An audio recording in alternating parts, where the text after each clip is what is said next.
water, food, and energy infrastructure, wasted their vast wealth on these malign activities. And President Trump has been very clear that those malign activities must come to an end. The foreign minister was on Morning Joe. I think you might have seen that just now in Jackie's piece. He had one other thing to say about the military buildup.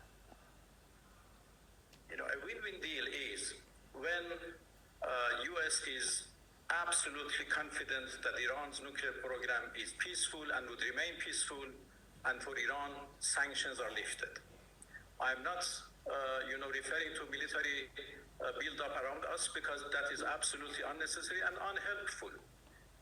A diplomatic solution is at our reach.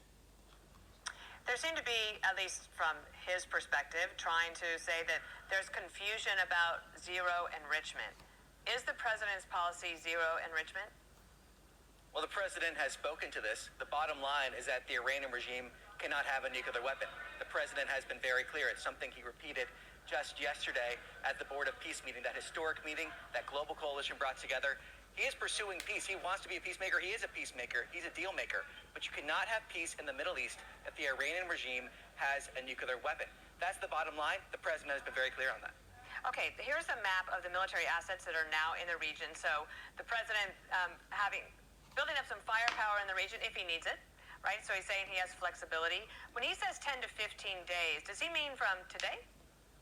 Well, that's up to the president. The president is going to make that ultimate decision. I'm not going to preview what he might say, but I think it's important to say that the president means what he says. The last time the Iranian regime refused to make a deal, we saw Operation Midnight Hammer. So if anyone doubts that the president means what he says, they just need to look at history to see that he does. And do you feel that the military might gives diplomacy more of a push? Well, fundamentally, President Trump believes in peace through strength. When it comes to our force posture in the region, Secretary Rubio has described that our force posture reflects the interests we have in the region, reflects the fact that there are U.S. troops in the region, reflects the fact that there are our allies in the region. But fundamentally, President Trump has built the most powerful military in the history of the world, but believes in peace through strength. We see it around the world when it comes to solving conflicts and pursuing our national interests. One last question. When the protesters so bravely went out and said, we've had enough, and the president said help is on the way, is that help included in this planning, whatever the 10 to 15 days is, in this diplomacy? Does something happen for those people who are desperately seeking change and more freedom in this plan? Well, a few weeks ago, we saw President Trump stop the execution of hundreds of protesters. We've seen action from the State Department's perspective about leveling pressure against those officials or individuals that were involved in the brutal suppression of those protesters. We've seen those actions being taken here from this administration already. This is something the president has been monitoring incredibly closely. He's been very clear with the regime. It's something he continues to monitor among all of these different issues that we've already been discussing here.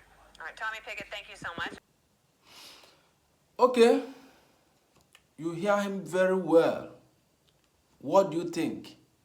Is Iran Prime Minister telling the truth? Or are they trying to cover something? Are President Trump very serious about all this? Or are they trying to force Iran into a deal? What is your take? Let me know on the comment section below.